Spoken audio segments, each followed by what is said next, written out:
Yesu ngana bengi yo mokunzi kolo ya bomoi nanga Yesu ngana bengi yo mokunzi kolo ya bomoi nanga Haleluya na banzela nanga nyoso nalingi natambola na yo na banzela nanga nyoso nalingi natambola na yo Yesu ngana bengi yo mokozi kolo ya bomoi nanga Yesu ngana bengi yo mokozi kolo ya bomoi nanga oh haleluya na banzela nanga nyoso nalingi natambola na yo na banzela nanga nyoso nalingi natambola na yo haleluya na banzela nanga nyoso nalingi natambola na yo Yahweh na banzela nanga nyoso nalingi natambola na yo simbanga na loboko kolo kotikanga te simbanga na loboko kolo kotikanga te kambaka nde bomoi nasengi na yo kambanga kambaka nde bomoi nanga Yesu Yesu yo nde mwinda nanga Yesu Yesu makasi nasengi na yo kambanga oh kolo kambanga kambanga nde bomoi nanga kambanga awe kambanga nde bomoi nanga oh Yesu Yesu yo nde mwinda nanga Yesu Yesu yo makasi nasengi na yo kambanga.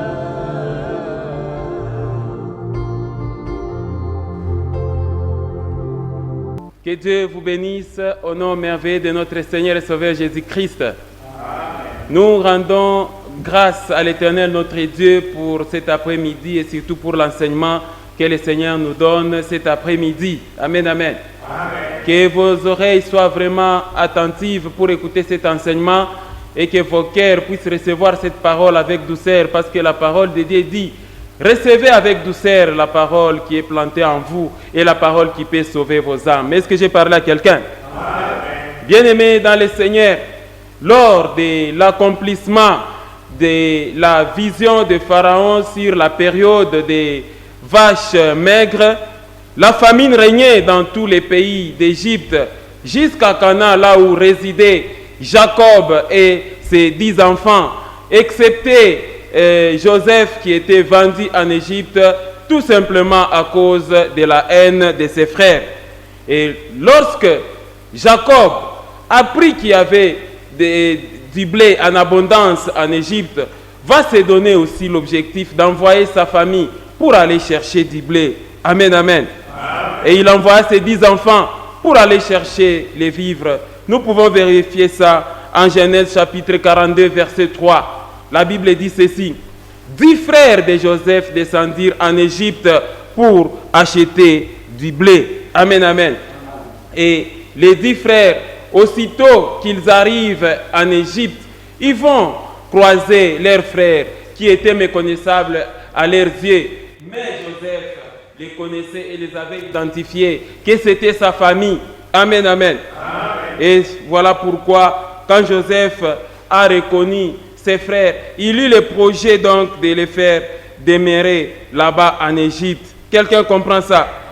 C'était un bon projet et c'est là toutefois qui a fait que les peuples d'Israël puissent abandonner leur territoire de promesse pour aller être esclaves en Égypte.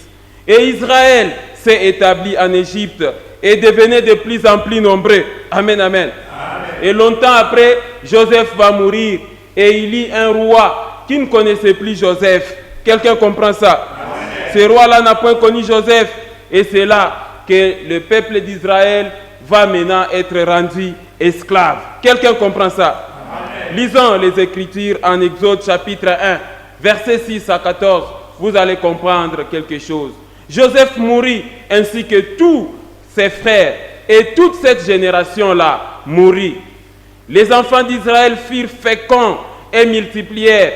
Ils s'accrurent et devinrent de plus en plus puissants et les pays en furent remplis. Les pays d'autrui. Regardez le verset 8. Il s'éleva sur l'Égypte un nouveau roi qui n'avait point connu Joseph. Il dit à son peuple, voilà les enfants d'Israël qui forment un peuple plus nombreux et plus puissant que nous. Verset 10. Allons, montrons-nous habiles à son égard, empêchons qu'il ne s'accroisse et que s'il survient une guerre, qu'il ne se joigne à nos ennemis pour nous combattre et sortir ensuite du pays. Et l'on établit sur lui des chefs, des corvées, afin d'accabler les travaux pénibles. C'est ainsi qu'il bâtit les villes de Python et de Ramsès pour servir de magasins à Pharaon. Mais plus on l'accablait, plus il multipliait et s'accroissait, et l'on prit en aversion les enfants d'Israël. Alors les Égyptiens réduisirent les enfants d'Israël à une dure servitude. 14. Regardez bien le verset 14. Ils leur rendirent la vie amère par des rudes travaux en argile et en briques et par tous les ouvrages des champs. Et c'était avec cruauté qu'il leur imposait toutes ces charges. Amen, amen. Amen. Donc c'était trop dur pour eux. C'était trop dur pour les enfants d'Israël. Le roi d'Égypte va même décréter une loi, va initier un édit pour tuer tous les enfants mâles, tous les enfants garçons qui naîtraient des Hébreux, des peuples d'Israël, afin d'empêcher la progéniture. Et c'était très très compliqué. Est-ce que j'ai parlé à quelqu'un? Regardez le verset 22 de ce passage d'Exode chapitre 1. Vous allez comprendre quelque chose. Amen, amen. Amen.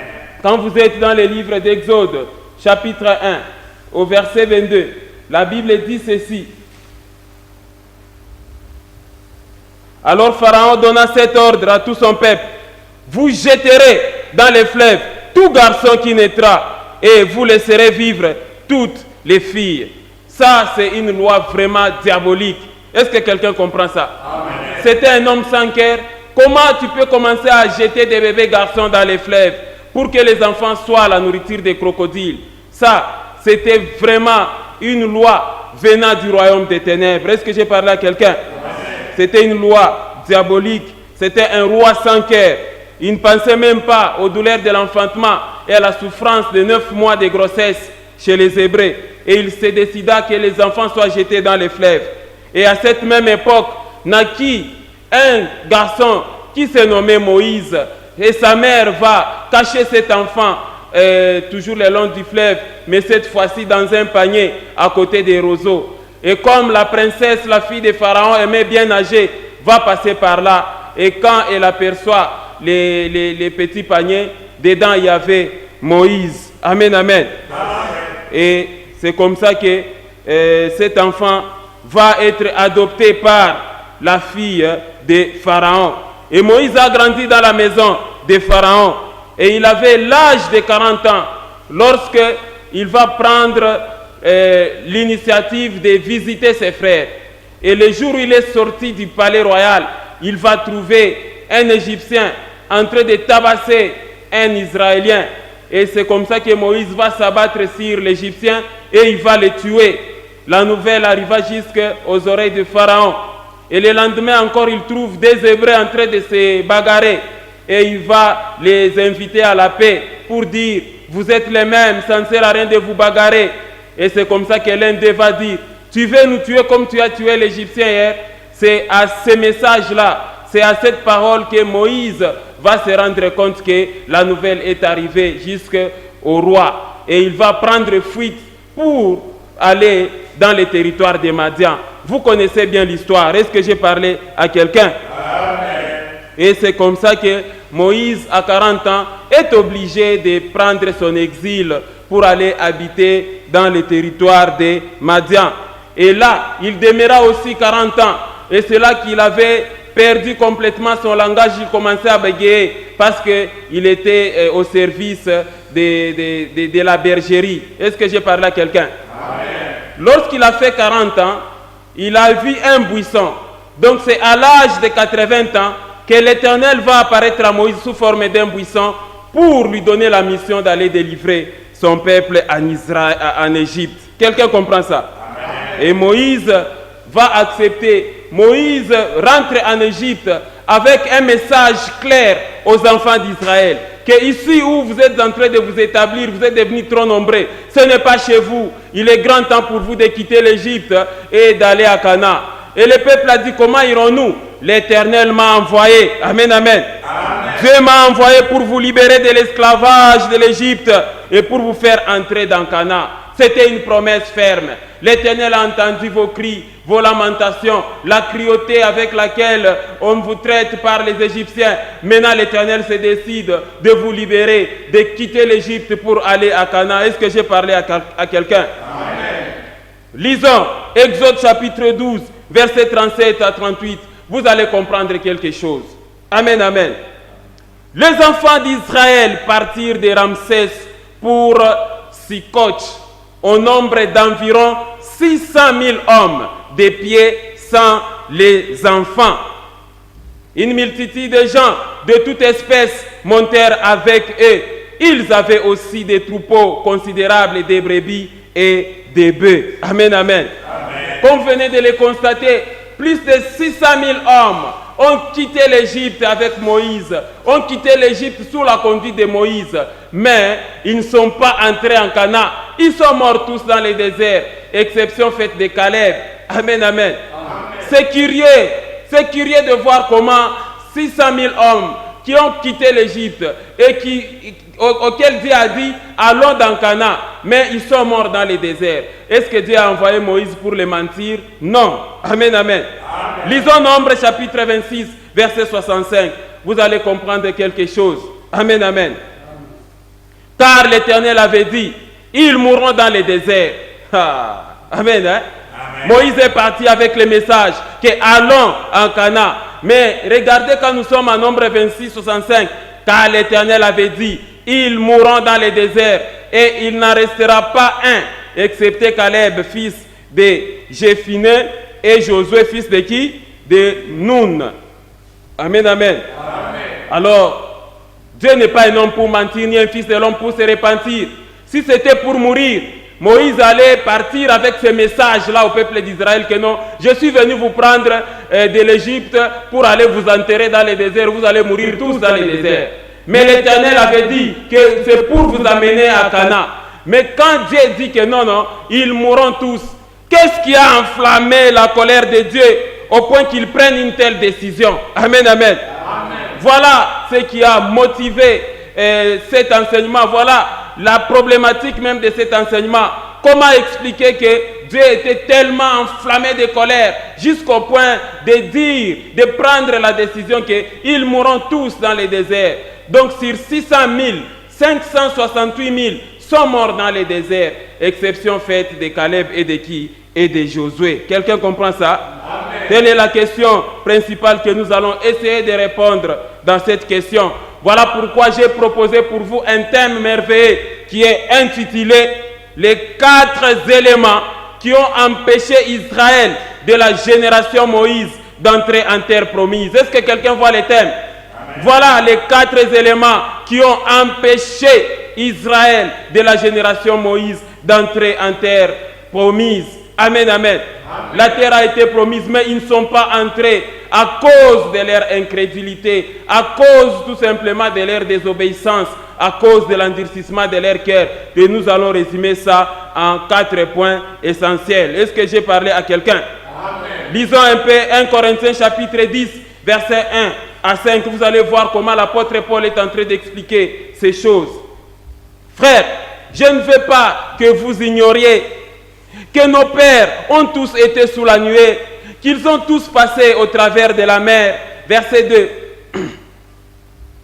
qu'ils ont tous été baptisés en Moïse dans la nuée et dans la mer. Verset 3. Qu'ils ont tous mangé les mêmes aliments spirituels et qu'ils ont tous bu le même breuvage spirituel, car ils buvaient à un rocher spirituel qui les suivait, et ce rocher était Christ. Mais la plupart d'entre eux ne furent point agréables à Dieu, puisqu'ils périrent dans les déserts. Amen, amen. Donc ce qui est essentiel, c'est d'être agréable à Dieu, mon frère, ma sœur. Je t'exhorte, toi qui es dans les endurcissements, dans l'incrédulité, dans la vie des péchés, si tu n'es pas agréable à Dieu, tu enflammes la colère de Dieu dans ta vie. Est-ce que j'ai parlé à quelqu'un? Amen. Dieu est fidèle à ses promesses, mais tu te comportes comment pour que ces promesses puissent se réaliser dans ta vie? Quelqu'un comprend ça? Ce sont eux-mêmes qui ont empêché à la promesse de Dieu de se réaliser. Moïse était très clair: je vous amène à Canaan, à l'endroit où, vers les lieux où coule le lait et quoi? Et le miel. Mais comment vous n'êtes pas arrivé? C'est que vous avez commis des incrédulités dans les déserts. Est-ce que j'ai parlé à quelqu'un? Alors, les enfants d'Israël ont commis quatre péchés très graves qui ont enflammé la colère de Dieu. Et ces 4 crimes-là constituent même les 4 parties de notre enseignement. Est-ce que j'ai parlé à quelqu'un? Premièrement, les peuples d'Israël avaient pratiqué l'idolâtrie dans les déserts. Ça avait énervé Dieu.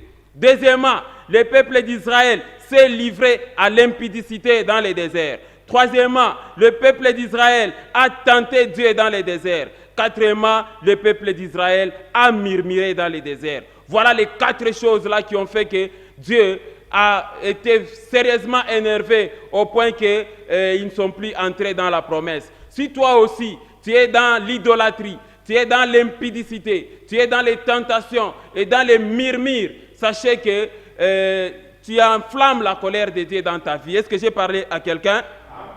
Commençons avec notre premier point.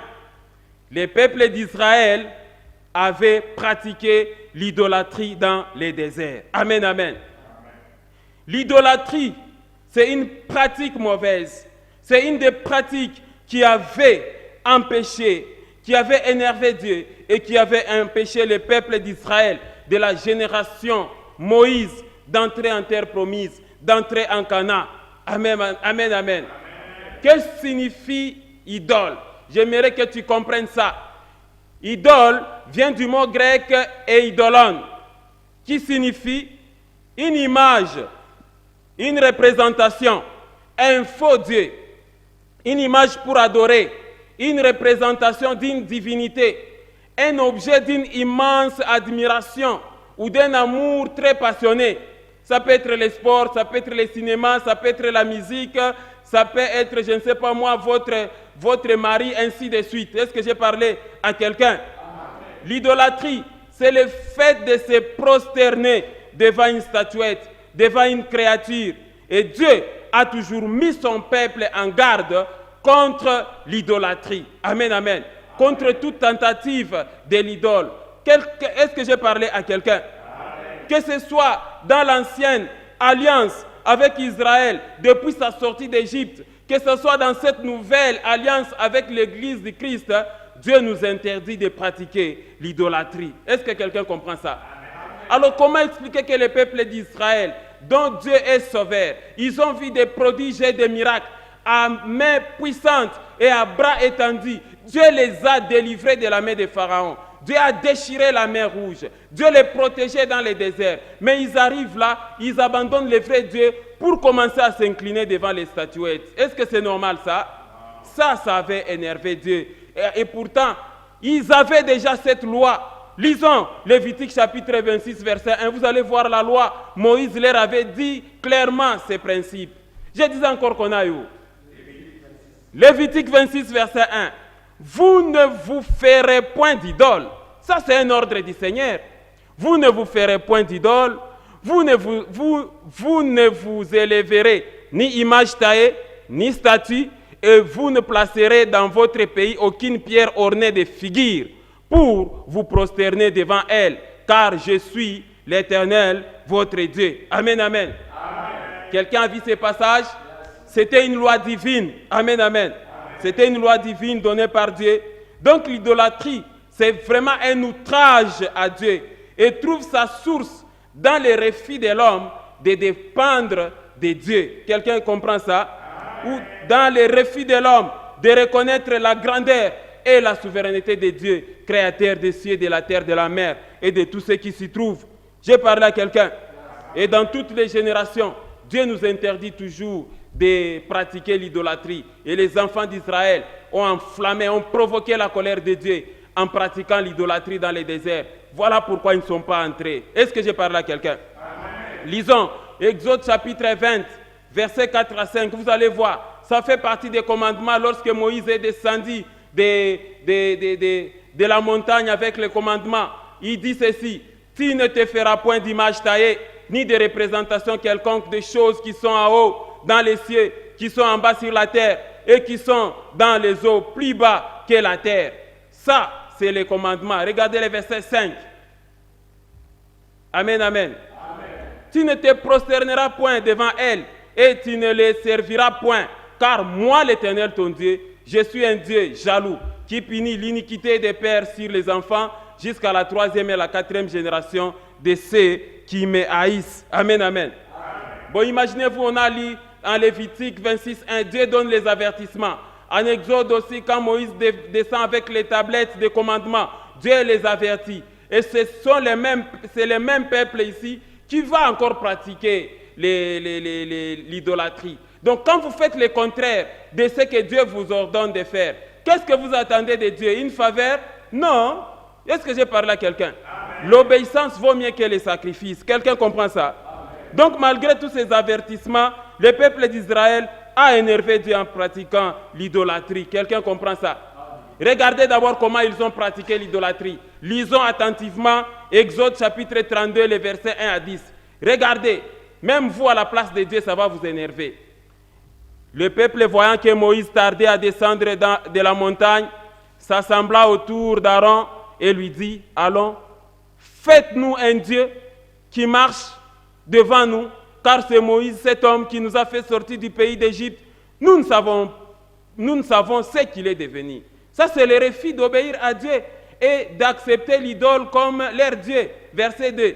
Aaron leur dit: ôtez les anneaux d'or qui sont aux oreilles de vos femmes, de vos fils et de vos filles et apportez-les-moi. Aaron, toi aussi. Aaron, on te donne la responsabilité de garder les enfants d'Israël, mais regarde l'ordre que tu commences à donner. Est-ce que c'est normal ça? Verset 3. Et tous ôtèrent les anneaux d'or qui étaient à leurs oreilles et ils les apportèrent à Aaron. Toujours Aaron, toi. Verset 4. Et il les reçut de leurs mains, jeta l'or dans un moule et fit un veau en fonte. Et ils dirent: Israël, voici ton Dieu qui t'a fait sortir du pays d'Égypte. Ce n'est pas de l'idolâtrie ça? Ils ont abandonné les vrais dieux pour se créer eux-mêmes leur propre Dieu. Verset 5.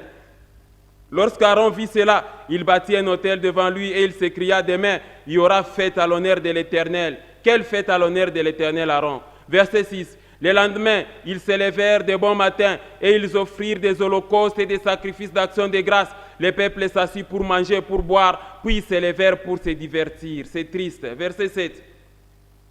L'Éternel dit à Moïse: va, descends, car ton peuple que tu as fait sortir du pays d'Égypte s'est corrompu. Ils se sont promptement écartés de la voie que je leur avais prescrite. Ils se sont fait un veau en fonte et ils se sont prosternés devant lui. Ils lui ont offert des sacrifices et ils ont dit: Israël, voici ton Dieu qui t'a fait sortir du pays d'Égypte. Verset 9. Et l'Éternel dit à Moïse: je vois que ce peuple est un peuple au cou raide. Verset 10. Maintenant, laisse-moi, ma colère va s'enflammer contre eux et je les consumerai, mais je ferai de toi une grande nation. Amen, amen. Imaginez-vous, si vous avez lu attentivement avec moi ces versets que nous venons de lire d'Exode chapitre 32, 1 à 10, mettez-vous à la place de Dieu. Amen, amen. Quelle ingratitude! Ils ont abandonné Dieu et pour prendre la gloire de Dieu, placer ça dans l'idolâtrie. C'est la même chose avec toi qui touches au fétiche et à la sorcellerie. Tu abandonnes l'Éternel, ton Dieu, pour tout simplement commencer à glorifier les fétiches ou encore pour commencer à s'incliner devant les statuettes. Est-ce que j'ai parlé à quelqu'un? Imaginez-vous ces peuples, ils sont en partance dans les déserts, en partance vers Canaan, mais le cœur et l'esprit restent en Égypte. Ils avaient une mentalité inflexible qui les empêchait d'obéir à Dieu, une mentalité égyptienne qui démontrait qu'ils n'aimaient pas Dieu. Amen, amen. Et voilà pourquoi même quand vous lisez Romains chapitre 10, verset 21, la Bible dit qu'au sujet d'Israël, j'ai tendu mes mains tous les jours vers un peuple rebelle et contredisant. Amen, amen. En tout cas, vous aimez Canaan, mais vous n'aimez pas les créateurs de Canaan. C'est la majorité souvent des êtres humains de ce monde.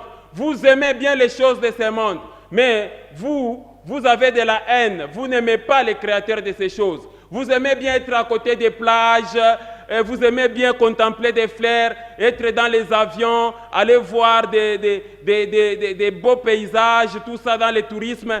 Mais il y a un créateur de toutes ces choses que vous devez aimer avant d'aimer toutes ces choses. Est-ce que j'ai parlé à quelqu'un? Vous ne devez pas aimer Canaan, mais sans pour autant aimer le créateur de Canaan. Sans pour autant aimer celui qui doit vous conduire vers Canaan. Est-ce que j'ai parlé à quelqu'un? Alors mon frère, ma sœur, tu dois fuir l'idolâtrie. Est-ce que j'ai parlé à quelqu'un? Parce que le même avertissement est donné aussi à nous de cette génération sous forme d'un ordre et d'un commandement. Lisons 1 Corinthiens chapitre 10, verset 7. Vous allez voir, maintenant ça s'adresse à toi. Est-ce que j'ai parlé à quelqu'un? Pour que tu ne puisses pas enflammer la colère de Dieu.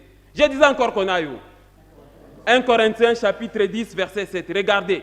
Ne devenez point idolâtres, comme quelques-uns d'eux, selon qu'il est écrit, les peuples s'assit pour manger et pour boire, puis ils se levèrent pour faire quoi? Pour se divertir.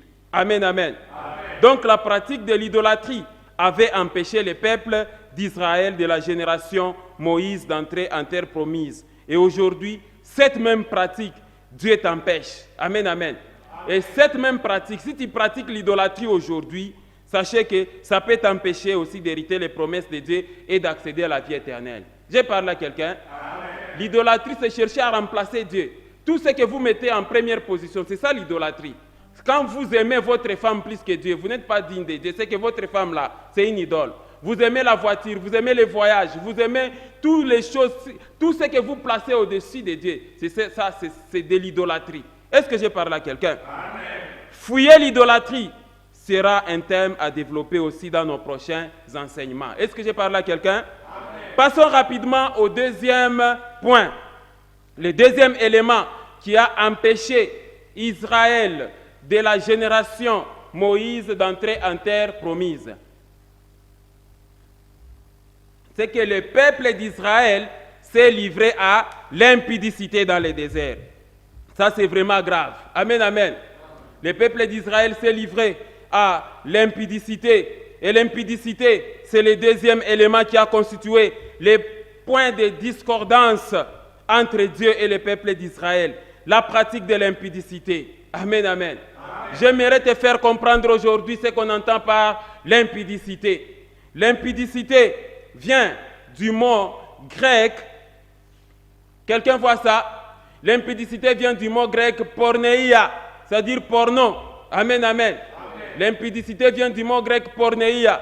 Et l'impudicité signifie une relation sexuelle illicite ou non autorisée.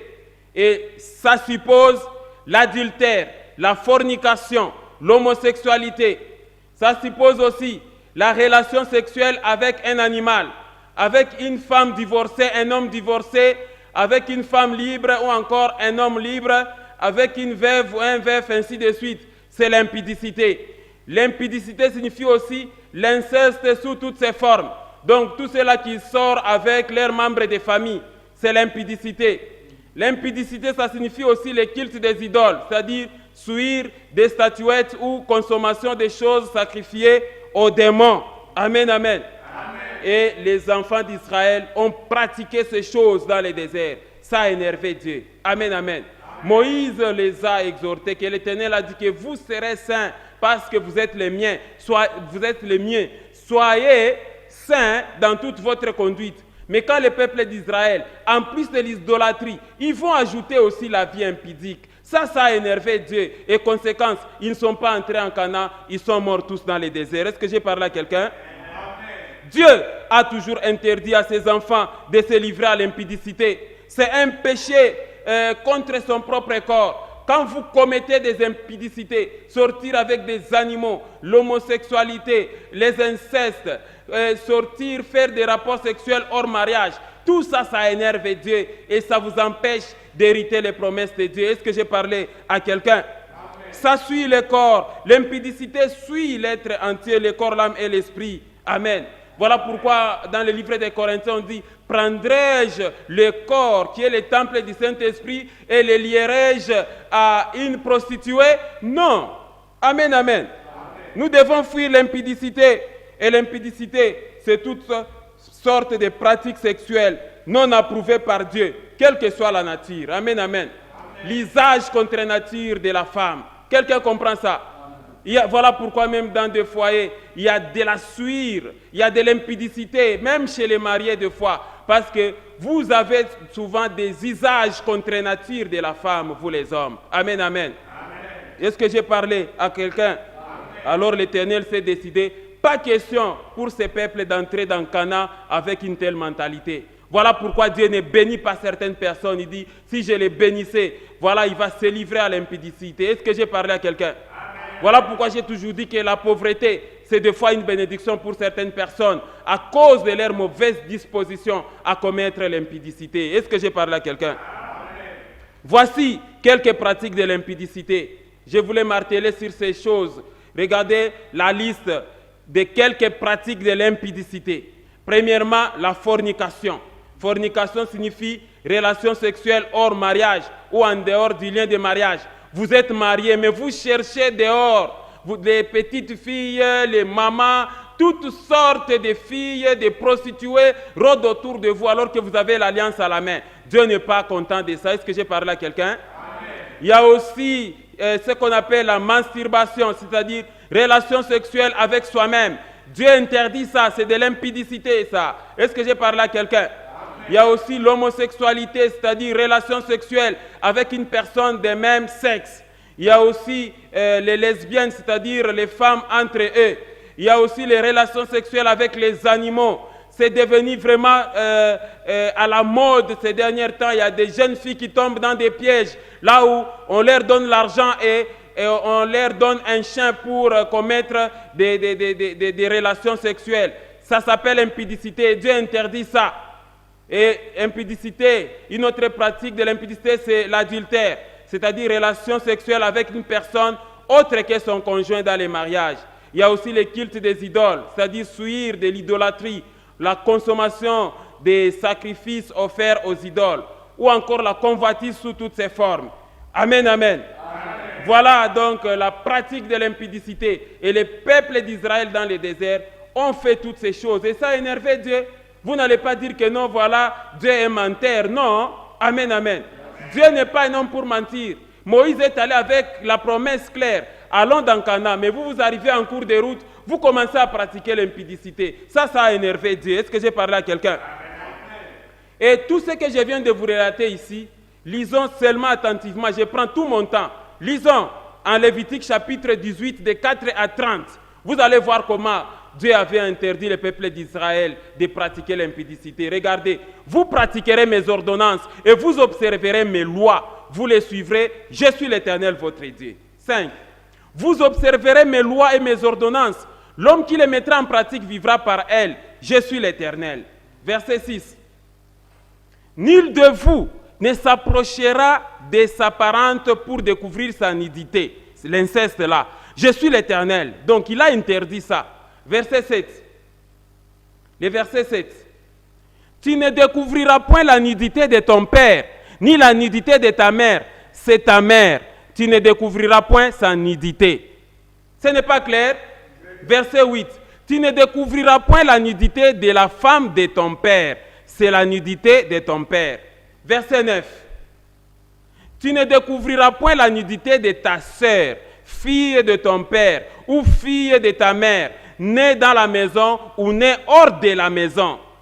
Ce n'est pas, Dieu n'interdit pas l'inceste ici, il interdit. Regardez le verset 10. Tu ne découvriras point la nudité de la fille de ton fils ou de la fille de ta fille. car c'est ta nudité. Verset 11. Tu ne découvriras point la nudité de la fille de la femme de ton père, née de ton père, c'est ta sœur. Verset 12. Tu ne découvriras point la nudité de la sœur de ton père, c'est la proche parente de ton père. Verset 13. Tu ne découvriras point la nudité de la sœur de ta mère, car c'est la proche parente de ta mère. 14. Tu ne découvriras point la nudité du frère de ton père, c'est-à-dire ton oncle.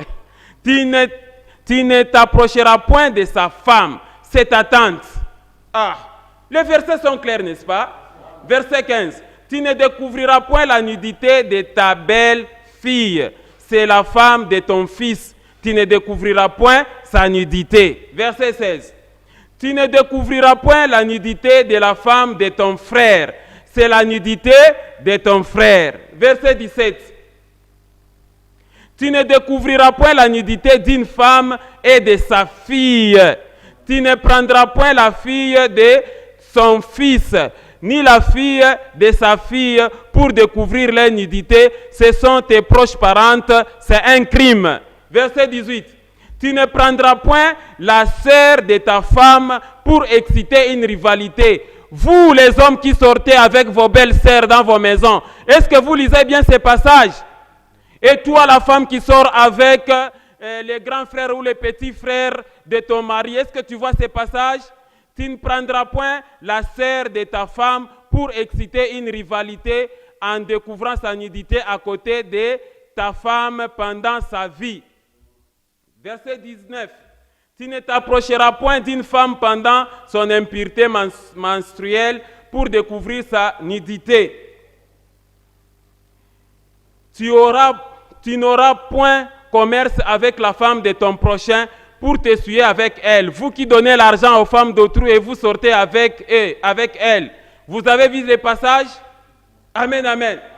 Et quand vous continuez encore les chapitres, vous allez voir l'Éternel a interdit clairement aux enfants d'Israël l'impudicité. Et Dieu t'interdit aussi aujourd'hui. Est-ce que j'ai parlé à quelqu'un? Le peuple d'Israël s'est livré à l'impudicité dans les déserts. Et ça constituait un point de divergence entre Dieu et son peuple. Ils ont mis de côté les commandements de Dieu. Amen, amen. Maintenant, regardez le peuple d'Israël dans les déserts. Nombre chapitre 25, regardez le verset 1. Commençons avec le verset 1. Regardez. Israël demeurait à Sittim. Et le peuple commença à se livrer à quoi? À la débauche avec les filles de Moab. Chose que l'Éternel avait interdit. Alors vous voulez que l'Éternel fasse quoi? Regardez le verset 2. Elles invitèrent le peuple au sacrifice de leur Dieu. C'est l'idolâtrie. Et le peuple mangea et se prosterna devant leur Dieu. Verset 3. Israël s'attacha à Baal Péor. Et la colère de l'Éternel s'enflamma contre eux. Amen, amen. Et si vous continuez jusqu'au verset 9, vous allez voir les mêmes choses. Et ça, ce n'est pas correct, ce que le peuple d'Israël a fait. Dieu est fidèle à sa promesse. C'est vous, peuple d'Israël, vous n'avez pas pratiqué ses commandements. Amen, amen. Le peuple d'Israël avait irrité l'Éternel. Et l'Éternel fit irriter contre cette génération des impudiques qui sont sortis sous la conduite de Moïse. Voilà le deuxième élément qui avait empêché Israël de la génération Moïse d'entrer en terre promise. Le même avertissement est donné à toi qui m'écoutes aujourd'hui. Amen, amen. Le même avertissement est donné à cette génération des impudiques d'arrêter l'impudicité. Nous pouvons lire 1 Corinthiens chapitre 10 verset 8. Regardez. Ne nous livrons point à l'impudicité comme quelques-uns d'eux s'y livrèrent, de sorte qu'il n'en tomba 23 000 en un seul jour. Amen, amen. À bon entendeur, salut. Est-ce que j'ai parlé à quelqu'un? Cet enseignement, fouiller l'impudicité, fera l'objet de tout un enseignement. Je reviendrai avec ça pour que je puisse encore insister afin que les chrétiens abandonnent l'impudicité. Amen, amen. Les chrétiens, les musiciens chrétiens, les hommes de Dieu et vous tous, il faut abandonner l'impudicité. Il ne faut pas dire que non, Dieu va pardonner. Non. Amen, amen. Regardez, la Bible dit qu'il ne faut pas vous livrer à l'impudicité comme les autres se sont livrés. Parce qu'ils ont péri dans les déserts. 23 000 personnes sont mortes en un seul jour. Qu'est-ce que j'ai parlé à quelqu'un? Passons au troisième point. Je reviendrai sur ces choses. Le troisième élément qui a empêché Israël d'entrer dans Canaan, c'est que le peuple d'Israël a tenté Dieu dans les déserts. Le peuple d'Israël a tenté Dieu dans les déserts. C'est le troisième élément qui a empêché Israël d'entrer en terre promise. Amen, amen. Que signifie tenter Dieu? Que signifie tenter Dieu? Peut-être tu tentes Dieu sans le savoir. Tenter vient du latin tentare et signifie attrait vers une chose défendue ou déconseillée. Mouvement intérieur qui excite l'homme au mal. Essayer d'entraîner au mal ou au péché.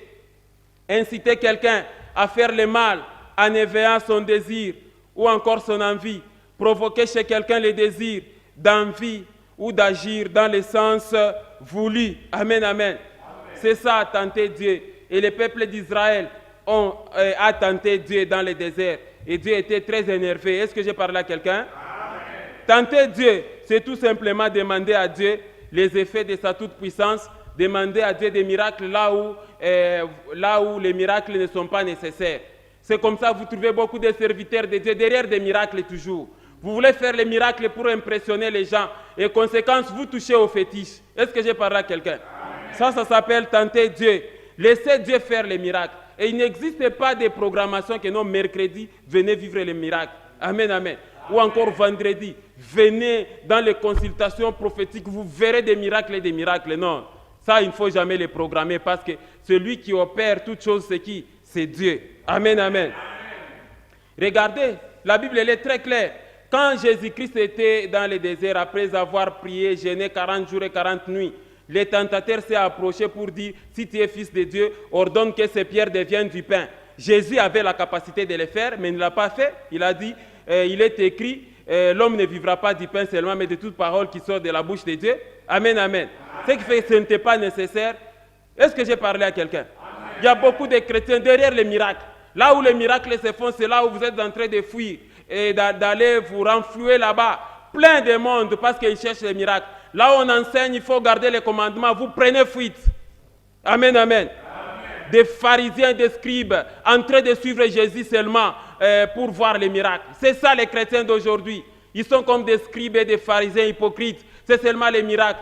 Et les faux serviteurs ayant compris ça, c'est comme ça ils font des voyages au Côte d'Ivoire, Nigeria, tout ça pour aller renforcer, venir avec des histoires, commencer à faire la magie, soit disant que c'est les miracles de Dieu alors que ce n'est pas les miracles. Amen, amen. Tenter Dieu, ça veut dire aussi là où tu vois les dangers, mais tu t'enfonces toujours.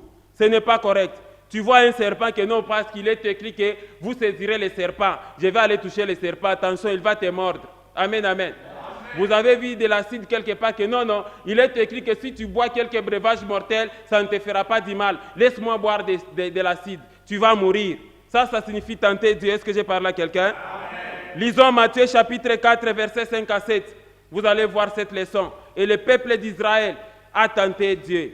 Le diable les transporta, c'est-à-dire transporta Jésus dans la ville sainte, les plaça sur le haut du temple et lui dit, si tu es fils de Dieu, jette-toi en bas, car il est écrit, il donnera des ordres à ses anges à ton sujet et ils te porteront sur les mains de peur que ton pied ne heurte contre une pierre. Verset 7. Jésus lui dit, il est aussi écrit, tu ne tenteras point le Seigneur, ton Dieu. Amen, amen. Donc c'était une loi. Jésus-Christ a puisé cette écriture chez Moïse. Il est aussi écrit, tu ne tenteras point le Seigneur ton Dieu. Ça veut dire que le peuple d'Israël avait cet avertissement-là. Est-ce que j'ai parlé à quelqu'un? Tenter Dieu, c'est aussi vouloir prendre la place de Dieu. C'est ça comme des serviteurs de Dieu aujourd'hui. Quand tu as délivré quelqu'un, tu dis, je l'ai délivré, hein? C'est moi qui l'ai délivré, hein? C'est moi qui fais de lui ce qu'il est, hein? Tout ça. Il viendra s'agenouiller auprès de moi. Ah bon? Toi, tu deviens Dieu. Tu es en train de tenter Dieu, toi, les serviteurs. Amen, amen. Il suffit seulement que les chrétiens disent quelque chose. Toi, je vais te livrer à Satan. Je vais jeter la malédiction dans ta maison. Et je vais tout ça. Je risque d'invoquer Dieu pour que tu meurs. Tout ça, ainsi de suite. serviteur de Dieu, tu ne dois pas être menaçant comme ça. Est-ce que j'ai parlé à quelqu'un? Tenter Dieu, c'est manifester aussi un doute systématique de la présence de Dieu. Faire abstraction de tout ce que Dieu a déjà fait pour toi dans la vie. C'est ça. Dieu a tout fait pour le peuple d'Israël. Il a fait des miracles extraordinaires. Mais quand ce peuple arrive à Meriba et à Mitsa, ils contestèrent contre Dieu. Amen, amen. Ils ont douté systématiquement la présence de Dieu parmi eux. Et Dieu fut irrité de cette attitude incrédule. Lisons Exode chapitre 17, versets 1 à 4, vous allez voir. Et nous allons lire aussi les versets 7. Amen, amen. Regardez. Toute l'assemblée des enfants d'Israël partit du désert de Sim selon les marches que l'Éternel leur avait ordonnées. Et ils campèrent à Rephidim, où le peuple ne trouva point d'eau à boire. Où est le problème? Vous avez déjà bu de l'eau dans le désert, partout, tout ça. Mais quand vous arrivez là-bas, est-ce qu'il faut se plaindre? Regardez le verset 4. Amen, amen. Regardez le verset 2 d'Exode. Alors le peuple chercha querelle à Moïse et dit, donne-nous de l'eau à boire. Moïse leur répondit, pourquoi me cherchez-vous querelle? Pourquoi tentez-vous l'Éternel? Moïse aussi avait soif. Verset 3. Le verset 3 dit ceci. Le peuple était là, pressé par la soif et murmurait contre Moïse et il disait, pourquoi nous as-tu fait monter hors d'Égypte pour me faire mourir de soif avec mes enfants et mes troupeaux? Verset 4. Moïse cria à l'Éternel en disant, que ferai-je à ce peuple? Encore un peu et ils me lapideront. Regardez maintenant le verset 7. Il donna à ces lieux le nom de Massa et Meriba parce que les enfants d'Israël avaient contesté et parce qu'ils avaient tenté qui? L'Éternel, en disant, l'Éternel, est-il au milieu de nous ou n'y est-il pas? Amen, amen. Ils étaient tellement en difficulté. Ils avaient soif, mais la manière d'agir et de réclamer cette eau était mauvaise, au point de douter la puissance de Dieu et sa présence. C'est l'incrédulité. La manière de réclamer, c'est comme si Dieu n'a jamais fait quelque chose dans leur vie. Amen, amen. Au point même de douter sa présence, ça c'était vraiment une désolation. Et pourtant, il y avait une loi qui leur avait dit, tu ne tenteras point le Seigneur ton Dieu. Lisons un peu rapidement Deutéronome chapitre 6, verset 16. Vous allez comprendre quelque chose là-bas. Regardez, vous ne tenterez point l'Éternel, votre Dieu, comme vous l'avez tenté où? À Massa. Amen, amen. Regardez aussi Psaume chapitre 95, verset 8 à 11. Vous allez comprendre quelque chose. N'endurcissez pas votre cœur, comme à Meriba, comme à la journée de Massa dans le désert. Verset 9. Où vos pères me tentèrent, m'éprouvèrent, quoiqu'ils vissent mes œuvres. Verset 10. Pendant 40 ans, j'eus cette race en dégoût, dit l'Éternel. Et j'ai dit, c'est un peuple dont le cœur est égaré. Ils ne connaissent pas mes voies. Aussi, je jurai dans ma colère. Ils n'entreront pas où? Dans mon repos. Amen, amen. Je dis, l'Éternel était fatigué. C'est la même chose avec toi aujourd'hui. Tu prêches même la parole. Des fois même, c'est toi le numéro 1 de l'église. Mais regardez, l'Éternel risque de se fatiguer contre toi. Est-ce que j'ai parlé à quelqu'un? C'est vous, païens aussi, vous êtes appelés à abandonner la mauvaise voie. Est-ce que quelqu'un comprend ça? Regardez Psaume chapitre 78, verset 10 à 22. Vous allez comprendre aussi quelque chose. Ils ne regardèrent point l'alliance de Dieu et ils refusèrent de marcher selon la loi. Verset 11. Ils mirent en oubli ses œuvres, ses merveilles qu'il leur avait fait voir. Verset 12. Devant leur père, il avait fait des prodiges au pays d'Égypte, dans les campagnes de Tsoan. Il fendit la mer et leur ouvrit un passage. Il fit dresser les eaux comme une muraille. Il les conduisit les jours par la nuée et toute la nuit par un feu éclatant. Il fendit des rochers dans le désert et il en donna à boire comme des flots abondants. Du rocher, il fit jaillir des sources et couler les eaux comme des fleuves. Ils tentèrent Dieu dans leur cœur en demandant de la nourriture selon leurs désirs.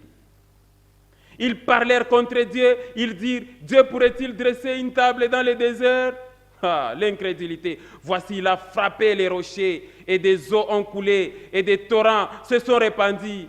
Pourra-t-il aussi donner du pain ou fournir de la viande à son peuple? Quel doute systématique! L'Éternel entendit et il fit irriter. Un feu s'alluma contre Jacob et la colère s'éleva contre Israël. Verset 22. Parce qu'ils ne crient pas en Dieu, parce qu'ils n'irent pas confiance dans son secours. Amen, amen. Ils ont vraiment douté Dieu. Ils ont annulé tous les bienfaits de Dieu. C'est ça, tenter Dieu. Tenter Dieu, c'est le refus de croire Dieu. Minimiser sa puissance. Amen, amen. Imagine-toi, Dieu te délivre de Covid. Dieu te délivre de gastrite, de dysenterie. Et Dieu te délivre des AVC. Mais face à une toux, est-ce que Dieu va vraiment me délivrer? Vous pensez que Dieu sera très content? Amen, amen. C'était vraiment un peuple au cou raide.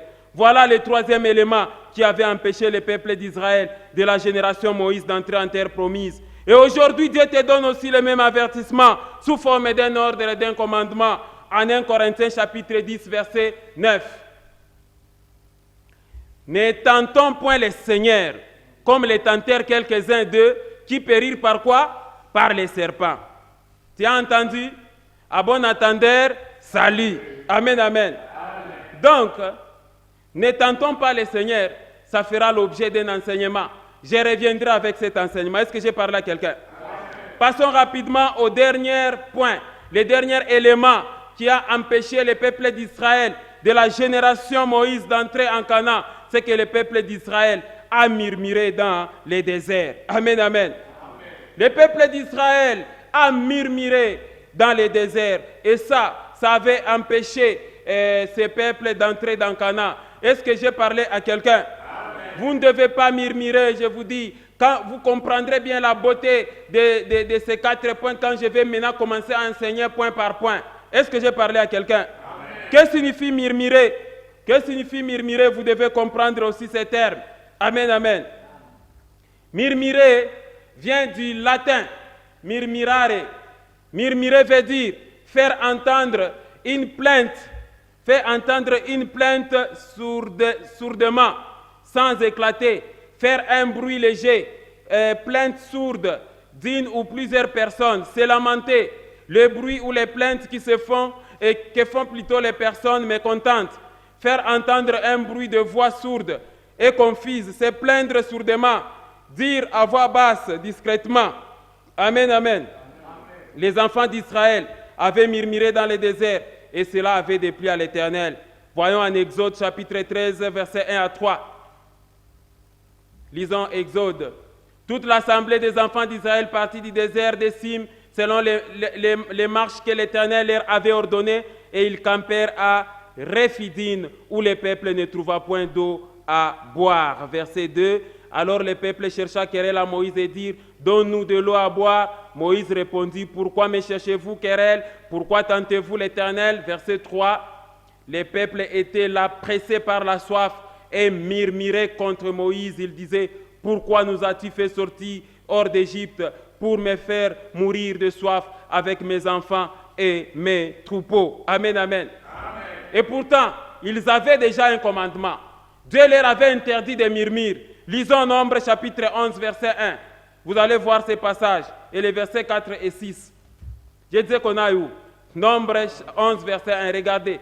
Le peuple murmura et cela déplut aux oreilles de l'Éternel.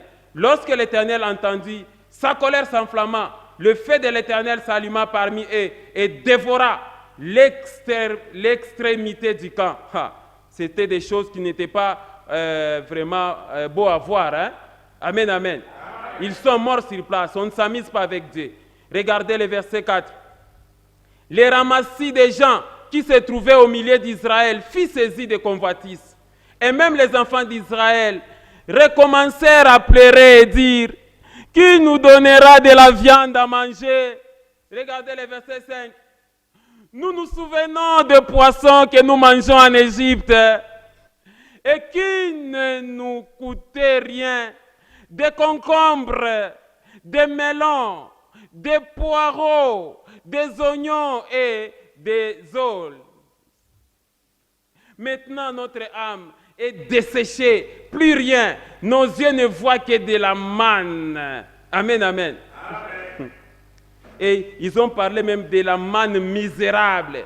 Nos yeux ne voient que de la manne misérable. Ils ont commencé à penser aux concombres, aux poissons d'Égypte. Ça a énervé Dieu. Est-ce que j'ai parlé à quelqu'un? C'est ça, l'ingratitude, l'incrédulité au vrai sens du mot. Donc de nos jours, le Seigneur te donne aussi le même commandement, le même avertissement. En 1 Corinthiens chapitre 10, verset 10. Si nous pouvons lire rapidement ces passages. Ne murmurez point, comme murmurèrent quelques-uns d'eux, qui périrent par l'exterminateur. Amen, amen. À bon entendeur, salut.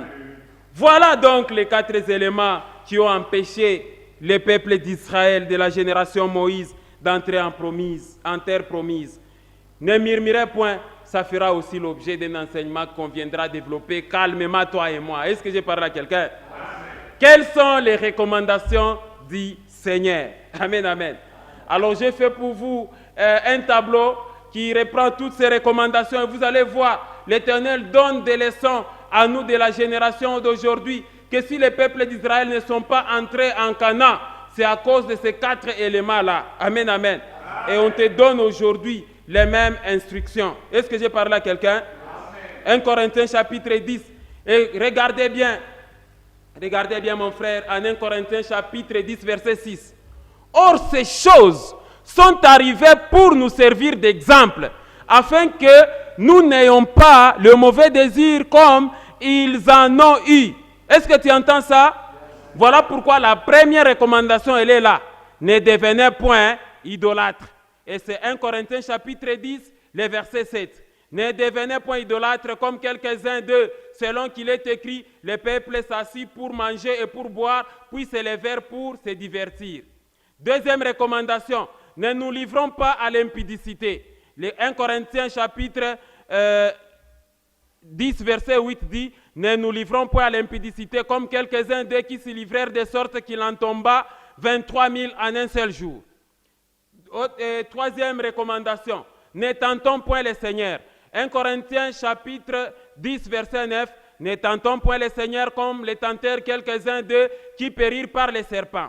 Et enfin, ne murmurez point contre le Seigneur. 1 Corinthiens 10, 10, ne murmurez point comme murmurèrent quelques-uns d'eux qui périrent par l'exterminateur. Autre recommandation. 1 Corinthiens 10, versets 11 à 13. Ces choses leur sont arrivées pour nous servir d'exemple et elles ont été écrites pour notre instruction à nous qui sommes parvenus à la fin de ce siècle. Ainsi donc, que celui qui croit être debout prenne garde de faire quoi? De tomber. Aucune tentation ne vous est survenue qui n'ait été humaine. Et Dieu qui est fidèle ne permettra pas que vous soyez tentés au-delà de vos forces. Mais avec la tentation, il préparera aussi le moyen d'en sortir afin que vous puissiez la supporter. Vous voyez comment Dieu encadre ça? D'abord au verset 6, il dit « Ces choses sont arrivées pour nous servir d'exemple ». Et en 1 Corinthiens 10, verset 11, ces choses ont été écrites pour notre instruction. Autre recommandation, aujourd'hui si vous entendez la voix du Seigneur, n'endurcissez pas vos cœurs. Aujourd'hui tu as entendu cet enseignement, n'endurcis pas ton cœur. Regardez Hébreux 3, 7 à 11. C'est pourquoi selon ce que dit le Saint-Esprit, aujourd'hui si vous entendez sa voix, n'endurcissez pas vos cœurs. Amen, amen. Comme lors de la révolte, le jour de la tentation dans le désert, où vos pères me tentèrent pour m'éprouver, et ils virent mes œuvres pendant 40 ans. Aussi je fus irrité contre cette génération et j'ai dit, ils ont toujours un cœur qui s'égare. Ils n'ont pas connu mes voies. J'agirai donc dans ma colère. Ils n'entreront pas où? Dans mon repos. Dernière recommandation, évitez la révolte, la désobéissance, les péchés et l'incrédulité. C'est comme ça qu'ils sont tombés dans le désert. Regardez Hébreux chapitre 3, versets 15 à 19. Pendant qu'il est dit, aujourd'hui si vous entendez sa voix, n'endurcissez pas vos cœurs, comme lors de la révolte, qui firent en effet ceux qui se révoltèrent après l'avoir entendu? Sinon, tous ceux qui étaient sortis d'Égypte sous la conduite de qui? De Moïse. Regardez le verset 17. Et contre qui Dieu fit-il irriter pendant 40 ans? sinon contre ceux qui péchaient et dont les cadavres tombèrent dans le désert. Verset 18. Et à qui jura-t-il qu'il n'entrerait pas dans son repos, sinon à ceux qui avaient désobéi? Aussi voyons-nous qu'ils ne purent y entrer à cause de leur quoi? Incrédulité. Amen, amen. Voilà l'enseignement en résumé, mon frère, ma sœur, ce que je vous ai expliqué aujourd'hui. Quels sont les 4 éléments qui ont empêché le peuple d'Israël d'entrer en Canaan? Quels sont les 4 éléments qui ont empêché le peuple d'Israël de la génération Moïse d'entrer en terre promise? Premièrement, le peuple d'Israël avait pratiqué l'idolâtrie dans le désert. Deuxièmement, le peuple d'Israël s'est livré à l'impudicité dans le désert. Troisièmement, le peuple d'Israël a tenté Dieu dans le désert. Quatrièmement, le peuple d'Israël a murmuré dans le désert. Est-ce que j'ai parlé à quelqu'un? À toi d'entendre et de mettre à profit, tirer la leçon de cet enseignement. Voilà l'enseignement, mon frère, ma sœur. Que Dieu vous bénisse au nom de notre Seigneur et Sauveur Jésus-Christ. Que Dieu vous bénisse.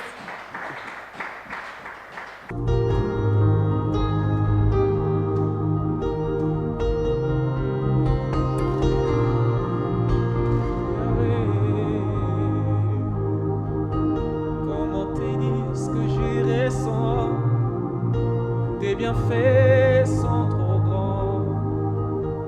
Du fond de mon âme coule de larmes qui traduisent mes silences. Comment te dire ce que j'ai ressens? Tes bienfaits sont trop grands. Du fond de mon âme coule de larmes qui traduisent mes silences. Que ma vie soit une fleur, un parfum pour toi, Seigneur. Que ma vie soit une fleur, un parfum de bonne odeur. Devant toi je me répands, fais de moi ce que tu voudras. Yahweh, devant toi je me répands, fais de moi ce que tu voudras. Que ma vie soit une fleur, un parfum pour toi, Seigneur. Que ma vie soit une fleur, un parfum de bonne odeur. Yahweh, devant toi je me répands, fais de moi ce que tu voudras. Devant toi, Seigneur, devant toi je me répands. Fais de moi ce que tu voudras. Comme l'argile devant les potiers, donne-moi la forme qui te plaît. Fais toutes choses à ton temps, je serai toujours confiant. Seigneur, observe mes voies, garde-moi près de ta croix. Oh, chez toi, tous mes jours ici-bas. Que ma vie soit une fleur, un parfum pour toi, Seigneur. Que ma vie soit une fleur, un parfum de bonne odeur. Devant toi, Seigneur, devant toi je me répands. Fais de moi ce que tu veux. Devant toi, mon roi, devant toi